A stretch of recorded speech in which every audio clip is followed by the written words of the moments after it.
देश में जिस राम सेतु के अस्तित्व को लेकर सियासत गरमाई हुई है, सियासती बहस चल रही है, आज उसी राम सेतु के साक्षात प्रमाण आपको हम दिखाने जा रहे हैं। वो प्रमाण जो धर्म के साथ साथ विज्ञान की कसौटी पर भी खरा है। राम सेतु के रहस्यों की पड़ताल टाइम्स नाउ नवभारत की टीम ने भारत से लेकर श्रीलंका तक की है। अतः समंदर से हमारी पड़ताल में श्री राम के सेतु धाम से जुड़ी क्या क्या निशानियां मिली हैं, इस रिपोर्ट के जरिए आपको दिखाते हैं।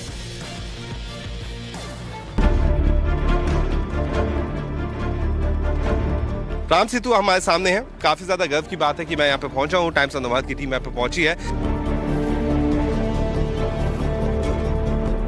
भारत के दक्षिण पूर्व में रामेश्वरम और श्रीलंका के उत्तर पूर्व में मुन्नार द्वीप के बीच ये उथली चट्टानों की एक चेन है जिसे हम भारत में राम सेतु कहते हैं।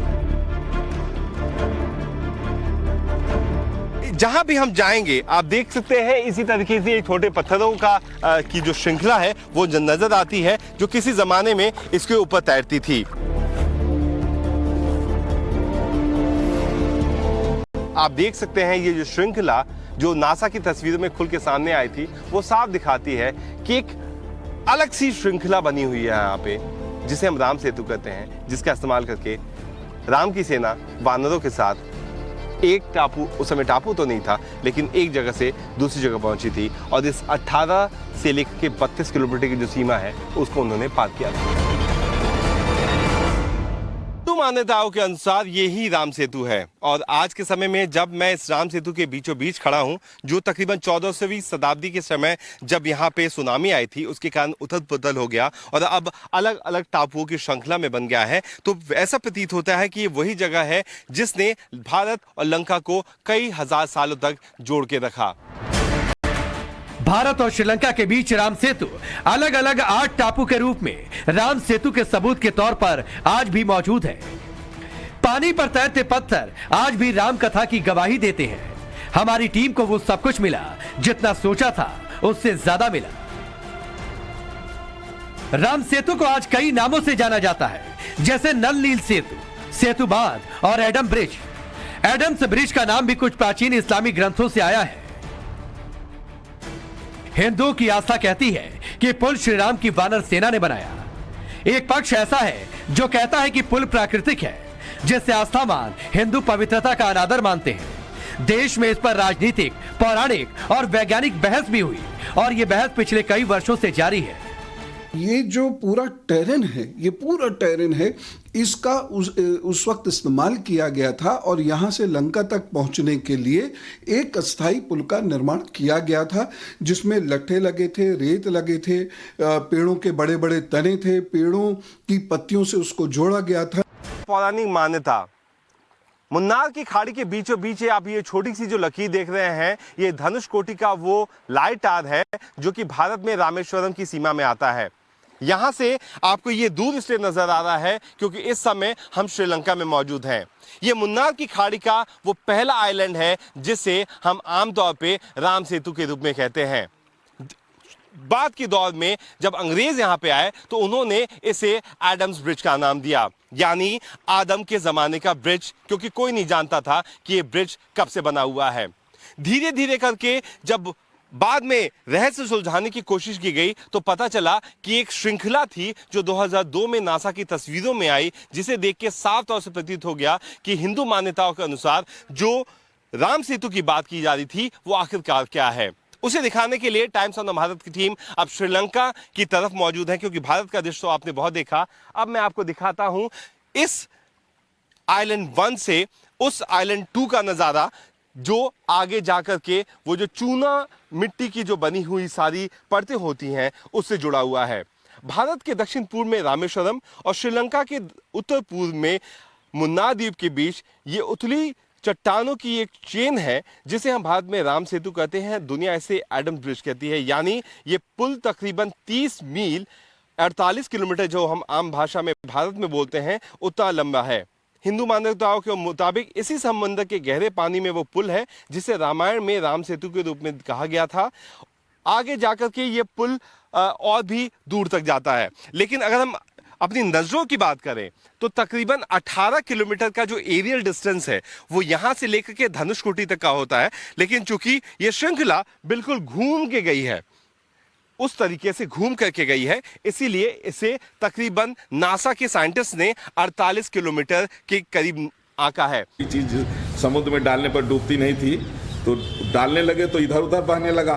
तो एक में रा एक में माँ, एक पत्थर में लिखते थे बड़े बड़े पत्थरों पर, तो जुड़ जाते थे राम लिखने पर, और उससे राम सेतु का निर्माण हुआ था, जिसमें से जो है तो तमाम बानर उस पार गए थे, आए थे। बाद में मर्यादा पुरुषोत्तम भगवान श्री राम ने ही राम सेतु को वहां जो है तो समुद्र के नीचे दबा दिया था। वक्त जो है समुद्र ने यही बात कही थी कि आप सेतु बांध लें, जिससे कि आपकी सेना भी पार हो जाए और हमारी मर्यादा भी बनी रहे, हम भी जहीं के ना हम सुखाएं नहीं। तो उस वक्त जो है उन्होंने कहा था कि आपकी सेना में नलिन है जिनको यह वरदान है। तब जो है भगवान राम जी ने बानरों से पत्थरों को ले आना शुरू किया और नलिन के द्वारा, और राम लिख करके एक में रकार एक में मकार लिख करके उसको जोड़ने का कार्य किया और सेतु बांधने का कार्य किया, जो कि भारत के रोम रोम में बसे राम की आज भी मान्यता उतनी है जितनी पौराणिक काल में थी। आज भी ऐसे कई प्रमाण हैं जो साबित करते हैं कि प्रभु श्री राम और पूरी रामायण का अस्तित्व आज भी है। पौराणिक ग्रंथों के मुताबिक राम सेतु जिन तैरते पत्थरों से बनाया गया था, वैसे तैरते पत्थर आज भी रामेश्वरम में देखे जा सकते हैं।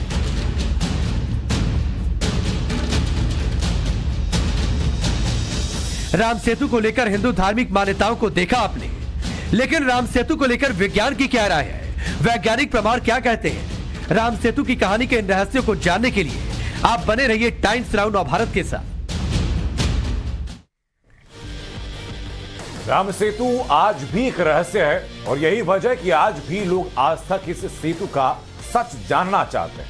लेकिन आज रामायण की वर्षों पुरानी पहेली सुलझने वाली है। अब हम आपको इस राम सेतु की वो प्रामाणिकता दिखाएंगे जिस पर दुनिया भर के अलग अलग शोध की भी मुहर लग चुकी है।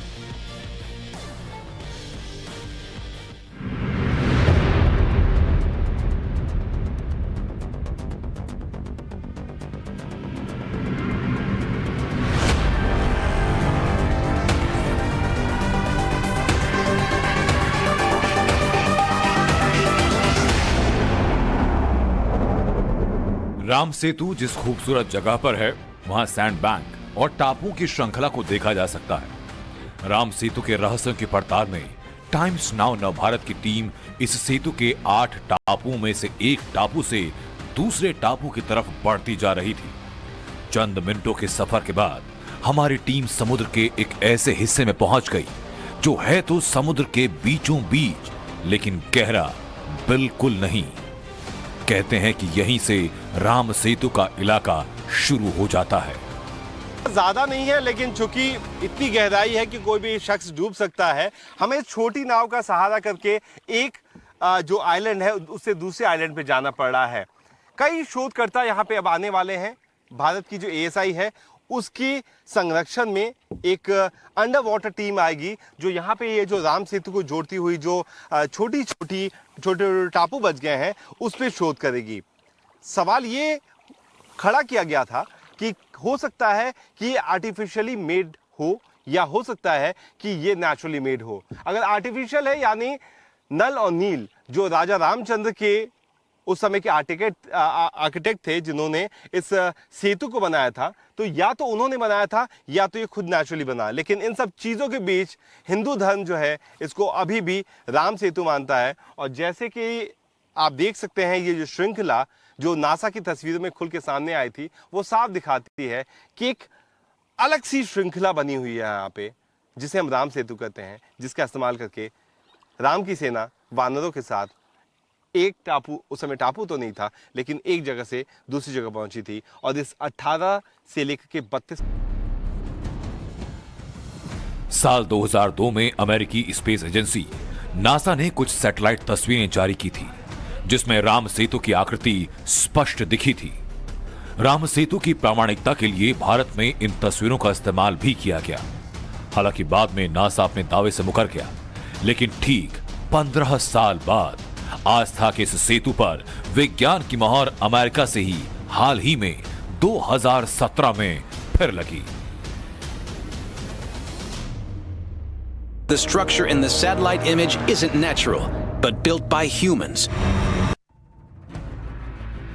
अमेरिका के साइंस चैनल ने साल 2017 में वैज्ञानिक प्रमाण के साथ ही साबित करने की कोशिश की कि भारत श्रीलंका को जोड़ने वाला पत्थर का पुल यानी राम सेतु इंसानों का बनाया हुआ है।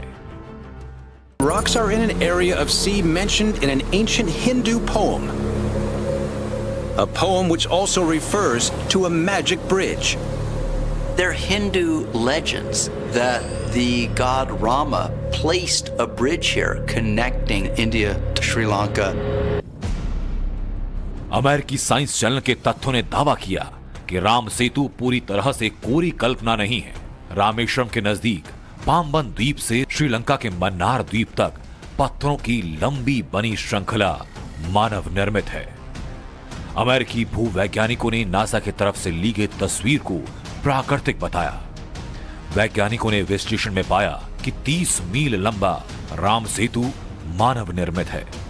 भूवैज्ञानिकों ने यह भी दावा किया जिस सैंड पर ये पत्थर रखे हैं वो कहीं दूर से यहां पर लाए गए हैं। वैज्ञानिकों के मुताबिक सैंड के निचले हिस्से का पत्थर 7000 साल पुराना है, जबकि सैंड के ऊपरी हिस्से का पत्थर महज 4000 साल पुराना। The sandbar may be natural, but what's sitting on top of it is not. The rocks on top of the sand actually predate the sand. So there's more to the story. Scientific analysis reveals the rocks are 7,000 years old, but are sitting on top of sand that is only 4,000 years old. जानकार कहते हैं कि जहां पे अभी रेत मौजूद है इसके ठीक नीचे चूना मिट्टी की वो सतह मौजूद है जिसके कारण ये पूरा राम सेतु बना। हालांकि आध्यात्म के मुताबिक राजा रामचंद्र की सेना जब यहाँ पे आई थी तो हनुमान जी की वानर सेना ने एक एक करके पत्थरों पे उनका नाम लिखना शुरू कर दिया, जिसके बाद से इस सेतु का निर्माण हुआ। जहां भी हम जाएंगे आप देख सकते हैं इसी तरीके से छोटे पत्थरों की जो श्रृंखला है वो नजर आती है जो किसी जमाने में इसके ऊपर तैरती थी। आमतौर पे समुद्र में चलना मुमकिन तो नहीं होता, लेकिन चूंकि इसकी सतह काफी ज्यादा कम है इसलिए हम आसानी से इसे पार कर पा रहे हैं। ऐसे करके एक टापू की श्रृंखला से दूसरी टापू की श्रृंखला पे जाया जाता था। लेकिन जो रामचरितमानस है उसके मुताबिक इस पूरे पुल की लंबाई जो थी वो तकरीबन 100 योजन थी और चौड़ाई जो थी वो 13 योजन थी। इसे 5 दिनों में बनाया गया था और एक योजन की जो श्रृंखला होती है वो तकरीबन 13 किलोमीटर की होती है। तो कैलकुलेशंस के बारे में भी डिबेट जारी है। वहीं दूसरी तरफ इसे नल के नाम पे रखा गया था क्योंकि राम की सेना में जो वानर सेना थी उसके 2 आर्किटेक्ट थे जिन्हें नल और नील के नाम से जाना जाता था। यही 2 वो वानर थे जिन्होंने इस पूरे राम सेतु का निर्माण महज 5 दिनों में कर दिया। अमेरिका के साइंस चैनल ने जो समय राम सेतु के निर्माण का बताया, करीब वही वक्त हिंदू माइथोलॉजी से भगवान राम का बताया जाता है। साइंस चैनल ने राम सेतु के कुदरती होने के कयासों पर विराम लगाने की कोशिश की, लेकिन अब तक इस पर फुल स्टॉप नहीं लग पाया। कांग्रेस के कई सीनियर नेताओं ने राम सेतु पर संसद में दिए गए केंद्रीय मंत्री जितेंद्र सिंह के बयान को गलत तरीके से पेश किया। दावा किया गया कि मोदी सरकार ने राम सेतु के अस्तित्व को नकार दिया, जबकि जितेंद्र सिंह के बयान में ऐसी कोई बात नहीं थी। Glad to share with him that the Department of Space Technologies, Department of Space is actually engaged in this. We have discovered some of the information remains from the Harappan civilization also. In as far as the question that was asked by him today concerning Ram Setu, though we have certain limitations in discovering that because the history dates back to about more than 18,000 years, and that bridge, if we go by the history, was about 56 kilometers long. But yes, to some extent through space technology we have been able to discover species in islands, some kind of limestone shoals, which of course can't be accurately said to be remnants or parts of a bridge, but they have certain amount of continuity in location, through which some surmises can be drawn. So what I'm trying to say in a single sentence is that it's difficult to actually pinpoint the exact structure that existed there, but there is some kind of an indication, direct or indirect, that structures have existed. तिल का पत्थर गर्म होने पर हल्के हो जाते हैं, जिसके बाद उनके पानी पर तैरने की घटना में कोई आश्चर्य नहीं। यह दावा किया गया कोरल रीफ्स समुद्र में पाई जाने वाली कैल्शियम कार्बोनेट से बनी चट्टान है। यह समुद्री जीवों और पेड़ पौधों के अवशेष से बनती है। कार्बन डेटिंग से पता चलता है कि कोरल रीफ्स लगभग 7300 साल पुराने हैं। कोरल रीफ्स में रेत जमा हो जाने से उथले पानी में पुल जैसा स्ट्रक्चर बन गया होगा।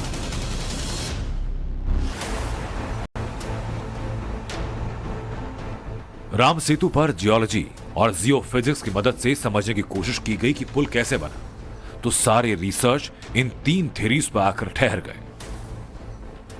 हजारों साल पहले पृथ्वी की सतह पर मौजूद प्लेट्स में विस्थापन की वजह से महाद्वीप टूटने लगे। इस दौरान भारत और श्रीलंका वाला हिस्सा टूटकर एक दूसरे के 45 डिग्री एंगल पर एंटी क्लॉकवाइज डायरेक्शन में रुक गया। भारत का धनुषकोडी और श्रीलंका का तलाई मन्नार इन प्लेट्स का एंड पॉइंट है।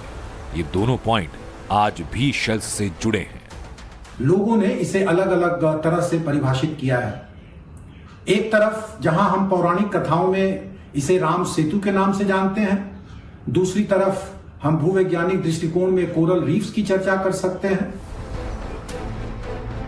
राम सेतु के इसी रहस्य को सुलझाने के लिए और विज्ञान की कसौटी पर उसके अस्तित्व पर मोहर लगाने के लिए अब रिसर्च में स्पेस टेक्नोलॉजी की मदद ली जा रही है। इससे पहले साल 2021 में आर्कियोलॉजिकल सर्वे ऑफ इंडिया यानी ASI के तहत आने वाले सेंट्रल एडवाइजरी बोर्ड ने राम सेतु के इन पत्थरों की उम्र जांचने के लिए अंडर वाटर रिसर्च प्रोजेक्ट को मंजूरी भी दी। राम सेतु हमारे सामने है। काफी ज्यादा गर्व की बात है कि मैं यहाँ पे पहुंचा हूँ। टाइम्स ऑफ नवाद की टीम यहाँ पे पहुंची है। अब देखने वाली बात हुई है कि जो ASI के अंडर में, ASI के हाई लेवल कमेटी के अंडर में ये जो पूरा रिसर्च है, जब पूरा हो जाएगा तो क्या आखिरकार जो लोग इस पे सवाल उठाए थे फिर भी सवाल उठाएंगे। हमारे आंखों के सामने आपके टेलीविजन स्क्रीन पे ये वो राम सेतु है जिसका जिक्र हम बचपन से सुनते आए हैं, हमारे पूर्वज सुनते आए हैं। अब आंखों के सामने है। देखिए कब तक ये रिसर्च पूरा होता है। हमारी कोशिश बस यही थी कि हम आपको उस राम सेतु का नज़ारा दिखवाएं जिसे त्रेता युग में भगवान श्री राम इस्तेमाल करके वानर सेना के द्वारा यहाँ पे आए थे। राम सेतु के अंडर वाटर रिसर्च मिशन पर CSIR और नेशनल इंस्टीट्यूट ऑफ ओशनोग्राफी के साइंटिस्ट लगे हैं। 3 विषयों पर रिसर्च की जाएगी। रेडियोमेट्रिक और थर्मोल्यूमिनेसेंस डेटिंग के जरिए समझने की कोशिश होगी कि पुल कब बना। इसके साथ ही जानने का प्रयास होगा कि इस पुल का निर्माण कैसे हुआ। आपको बता दें कि रेडियोमेट्रिक डेटिंग वो तरीका जिससे किसी चीज की उम्र का पता लगाने के लिए उसमें पाए जाने वाले रेडियो एक्टिव तत्व और उनकी अशुद्धियां देखी जाती हैं। इस रिसर्च के दौरान राम सेतु को किसी तरह का नुकसान नहीं होगा। वैज्ञानिक बिना किसी इकोलॉजिकल डिस्टर्बेंस के अपना रिसर्च वर्क कर सकते हैं। इतिहास की किताबों और लेखों में राम सेतु के रहस्य की बात करें तो नीदरलैंड में साल 1747 में बने मालाबार बोपन मैप में राम सेतु को दिखाया गया। इसका एक एडिशन तंजावुर के सरस्वती महल लाइब्रेरी में आज भी मौजूद है। ब्रिटिश स्कॉलर CD मैकमिल ने 1903 में बताया कि 15वीं शताब्दी तक भारत और श्रीलंका के लोग राम सेतु से पैदल आते जाते थे। 1480 में यह चक्रवात और तूफान की वजह से टूट गया और पानी में डूब गया। इसे अब भी पानी में 3 से 30 फीट नीचे तक देखा जा सकता है। नासा ने कुछ इनिशियल पिक्चर्स भेजी थी, तो इसको खोजें। जोधपुर और वो जो पोरस पत्थर है जो मूलतः एक लकड़ी का ही स्वरूप है, उसकी स्टडी करवाएं, पूरे डॉक्यूमेंट्स बनवाएं, पूरी रिपोर्ट्स बनवाएं। फिलहाल राम सेतु के रहस्य को सुलझाने के लिए भारत में भी रिसर्च और गहन अध्ययन जारी है। अब ASI की जांच के बाद पता चलेगा कि राम सेतु की उम्र कितनी है। यह हो सकता है कि इस रिसर्च के दौरान वैज्ञानिकों को कोई ऐसा पौराणिक प्रमाण मिल जाए जो वानर सेना के बनाए इस राम सेतु की कहानी को सही स्थापित कर दे और राम भक्त विरोधियों और राम सेतु के अस्तित्व को नकारने वालों की बोलती बंद कर दे। श्रीलंका के मन्नार से प्रियांक त्रिपाठी के साथ ब्यूरो रिपोर्ट, टाइम्स नाउ नव भारत।